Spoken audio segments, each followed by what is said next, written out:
حضرت امام ابو نعیم رحمۃ اللہ علیہ نے لکھا ہے کہ 100 گھر تھا مدینہ شریف میں، جہاں 3 وقت کھانا بھی پہنچتا تھا، جہاں بچے بیمار ہوتے تھے تو دوائی بھی پہنچتی تھی، جہاں ہر چیز، ہر آسانی، ہر سہولت پہنچتی تھی۔ 100 گھر، لیکن پتہ کوئی نہیں تھا کون دے جاتا ہے۔ دروازے پہ کوئی چھوڑ جاتا، اگر اسے کہتے نا اپنا نام بتاؤ تو وہ ناراض ہو جاتا۔ چہرے پہ پردہ، نقاب، 100 گھر، پورا تھوڑی سی آبادی ہوتی تھی، 100 گھروں میں کھانا پہنچتا تھا۔ فرماتے ہیں پھر ایک دن ایسا ہوا کہ وہ کھانا سب کے ہاں آنا بند ہو گیا۔ لوگ پریشان ہوئے تو ایک دوسرے سے پوچھنے لگے تیرے گھر بھی نہیں آتا، تیرے گھر بھی نہیں آتا، تیرے گھر بھی نہیں آتا، پتہ کرو تیرے گھر کب سے نہیں آیا؟ کہا 18 محرم سے۔ وہ 18 محرم سے تو ہمارے گھر بھی نہیں آیا، فلاں گھر بھی نہیں۔ پتہ چلا کہ 18 محرم سے نہیں آ رہا۔ وہ پتہ چلو، پتہ کرو 18 محرم کو کیا ہوا ہے؟ تو پھر سب کی آنکھیں بھیگ گئیں۔ اوہو، 18 محرم کو تو امام زین العابدین کا وصال ہوا ہے۔ 100 گھروں میں کھانا پہنچاتے تھے، خرچہ دیتے تھے، کسی کو پتہ کوئی نہیں تھا کون دے جاتا ہے۔ اکھاں جدو میٹیاں زمانہ مینوں روے گا، اپنا تے اپنا بیگانہ بھی مینوں روے گا۔ جدو نہ میں دسیا میں خاراں نوں میں خانے وچ ویکھیا جے، جام ٹوٹ جان گے تے میں خانہ مینوں روے گا۔ کئی بک بک رون گے تے کئی لک لک رون گے۔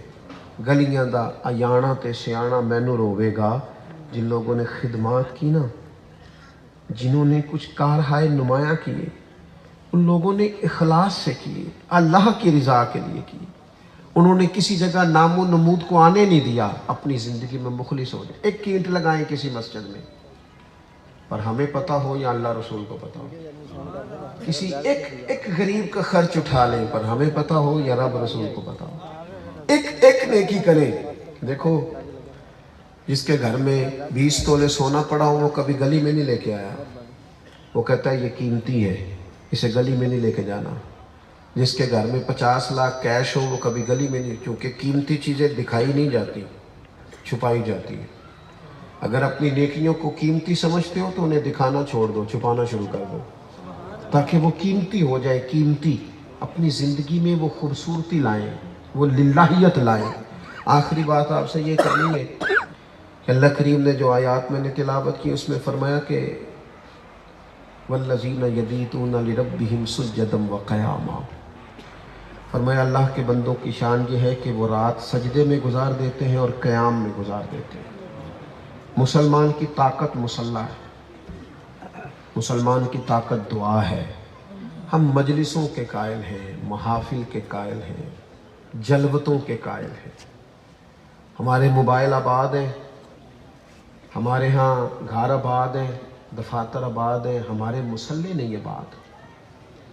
کچھ وقت جب نکال کے اللہ اللہ کرو گے نا، اس طرح جسم بھوکا ہو تو روٹی نہیں مانگتا، اس طرح ہماری روح اللہ کی یاد مانگتی، ہمارے دل طلب کرتے ہیں کہ نبی پاک پر درود و سلام پڑھا جائے، ہمارے باطن سے آوازیں اٹھتی ہیں، کیونکہ روح یہاں کی باسی نہیں۔ مصلی پہ جو لوگ دیر تک بیٹھتے ہیں نا وہ طاقتور ہو جاتے ہیں۔ اگرچہ اسلام رہبانیت کا قائل نہیں، کٹ کے نہیں، صرف پکا نہیں بیٹھ جانا، لیکن کچھ ٹائم رات کو رسول کریم کا طریقہ تھا۔ سیدہ عائشہ صدیقہ فرماتی ہیں کہ حضور مجھ سے فرماتے ابو بکر کی بیٹی تو اگر کہے تو میں نفل نہ پڑھ دوں؟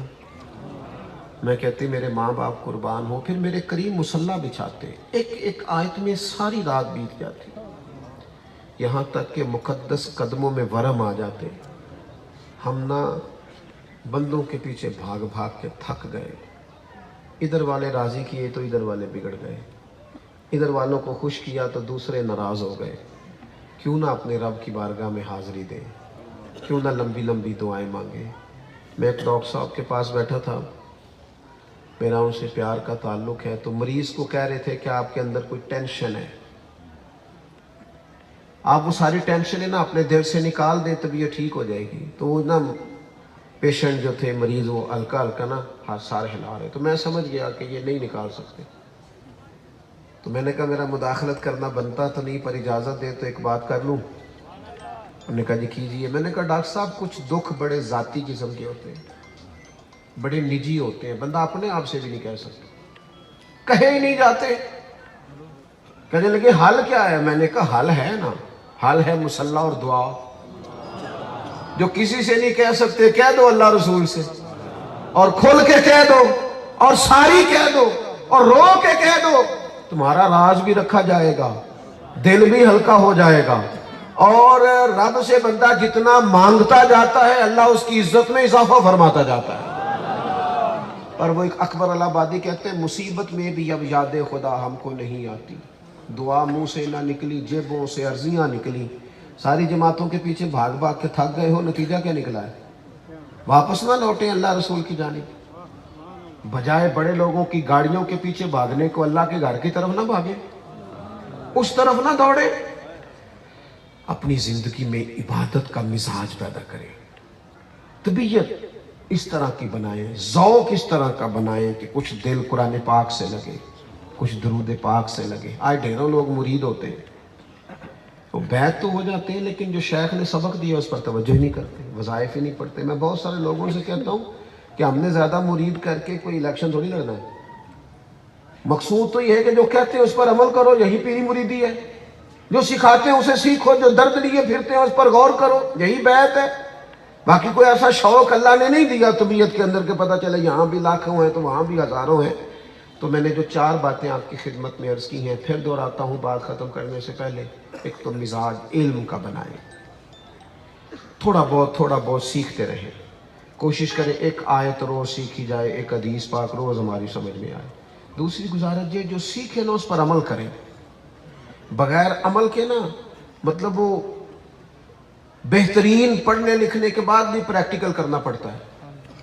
کہتے ہیں آج کل پریکٹس کہاں کر رہے ہیں؟ جب تک پریکٹیکل نہیں نہ ہوتا اتنی دیر تک تھیوری کی سمجھ ہے، پہلے عمل کریں۔ تیسری بات یہ کہ اس میں اخلاص پیدا کرو، للہیت پیدا کرو۔ آپ جتنا اخلاص پیدا کرتے جائیں گے دل اور روح سکون میں آتی جائے گی، اطمینان۔ اور چوتھی بات یہ کچھ وقت مصلی کو دے، عبادت کو دے، اللہ کی بارگاہ میں حاضری کو دے۔ آخری گزارش یہ ہے، حالات بڑے سخت ہیں اس وقت، مہنگائی بہت زیادہ عروج پکڑ گئی ہے۔ ایک ہوتا ہے درمیانہ اور غریب طبقہ، مہنگائی سے ہمیشہ وہ لوگ متاثر ہوتے ہیں۔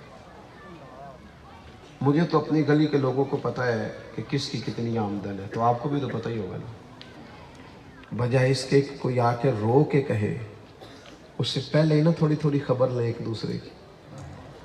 آپ تھوڑی نا غرباء پر بالخصوص توجہ دیں۔ بچہ جو مہنگے کالج میں پڑھتا ہے، اسکول میں، وہ بھی لائق ہے، لیکن جو ورکشاپ پہ بیٹھا ہے نا رینچ لے کے، وہ بھی لائق ہی ہے، بس اس کے ابا کے پاس فیس کے پیسے کوئی نہیں۔ ہم نا ادھر ادھر بڑا پیسہ ضائع کرتے ہیں، تھوڑے سے اپنے اخراجات کو کم کریں، اور جو ہمارے دائیں بائیں غرباء ہیں ان کی اشک شوئی کریں۔ غریبوں کی اگلی نسل کو بھی غریب ہی نہیں رکھنا، اتنی تو توجہ کر دیں کہ چلو جو آنے والی نسل ہے وہ تھوڑی اپنے پیروں پہ کھڑی ہونی شروع۔ کیوں اتنی امیدیں لگاتے ہیں آپ بڑے لوگوں سے؟ ایک شخص کا اگر بوجھ اٹھانا شروع کریں گے تو بڑی آسانی ہو جائے گی، بڑی آسان۔ آج یہاں کسی مسجد مدرسے کے چندے کا اعلان نہیں ہونے لگا، آپ سے صرف ایک اعلان ہے کہ اپنی گلی میں، اپنے علاقے میں، اپنے رشتہ داروں میں، بالخصوص اپنے بہن بھائیوں میں، اپنے سسرالی رشتوں میں آپ غور کریں، جہاں جس کو حاجت ہے اس کے کام آنا شروع ہو جائیں۔ ایک جملے میں میرے رسول نے کائنات کی ساری حقیقت سمو کے رکھ دی۔ حضور فرمانے لگے تو اللہ کے بندوں پہ رحم کر، اللہ تیرے اوپر رحمت فرمائے گا۔ یہ سادہ سا نسخہ ہے، تمام روحانی مسائل کا حل ہے۔ دعا ہے اللہ تعالیٰ صوفی صاحب کے درجات بلند کرے، ہمارے بھائی صاحب کو اور ان کے دیگر بھائیوں کو اللہ برکات عطا کرے۔ آخر دعوانا ان الحمدللہ۔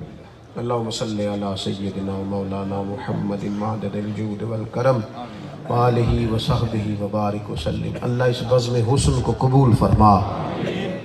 ہزاروں کی تعداد میں جو احباب یہاں آئے، جو پریشان ہے اس کی پریشانی دور کر دے، جو بیمار ہے اسے شفا دے دے، جو تنگ دست ہے اس کے رزق میں وسعت کر دے، جو بیچارہ بے آسرا ہے اس کی مدد فرما دے۔ اللہ جو بے اولاد ہے صاحب اولاد کر دے۔ اے مالک کریم جو کسی بھی قسم کی ذہنی پریشانی کا شکار ہے اس کے لیے آسانی فرما دے۔ کائنات کے مالک امت کی خیر فرما۔ آج 5 فروری کا دن گزرا ہے، اہل کشمیر پر اپنی رحمت فرما۔ اے اللہ، شام، یمن، مصر، برما، فلسطین، جہاں جہاں مسلمان پریشان ہیں تو سب کی مدد فرما۔ میرے وطن عزیز پاکستان کی خیر فرما، اس کی سرحدوں کی حفاظت فرما، اس کے غریبوں کی حفاظت فرما، نونہالوں کی حفاظت فرما، بیماروں کو شفا دے دے، مقروضوں کو قرض سے رہا کر دے۔ حضرت صوفی صاحب اس کی قبر پہ اپنی رحمتوں کا نزول فرما دے، ان کے حق میں کرم، فضل اور رحمت والے فیصلے فرما دے۔ اللہ ہمیں سجدوں کا ذوق عطا فرما، عبادتوں کا شوق عطا فرما، تلاوتوں کی لذت عطا فرما، اپنی یاد نصیب فرما، اپنا فضل عطا فرما، اپنی رحمت عطا فرما، اپنے حبیب پاک علیہ السلام کی غلامی عطا فرما۔ اے اللہ، حضور کے غلاموں اور گداؤں میں ہمارا شمار فرما، دنیا اور آخرت میں ہماری پردہ پوشی فرمانا، ہماری پردہ پوشی فرمانا۔ ہمارے ایک عزیز بھائی بابر سلیم صاحب کا آج انتقال ہوا ہے، مرحوم کی قبر کو روشن فرما دے، ان کے لواحقین کو صبر دے دے۔ اے اللہ، ہم سب کا خاتمہ ایمان پہ فرما، قیامت کی ذلت اور رسوائی سے ہم سب کو محفوظ فرما۔ اللہم انا نسألک العفو والعافیۃ فی الدین والدنیا والآخرہ، رب اغفر وارحم وانت خیر الراحمین، وصلی اللہ تعالی علی حبیبہ سیدنا و مولانا محمد۔ السلام۔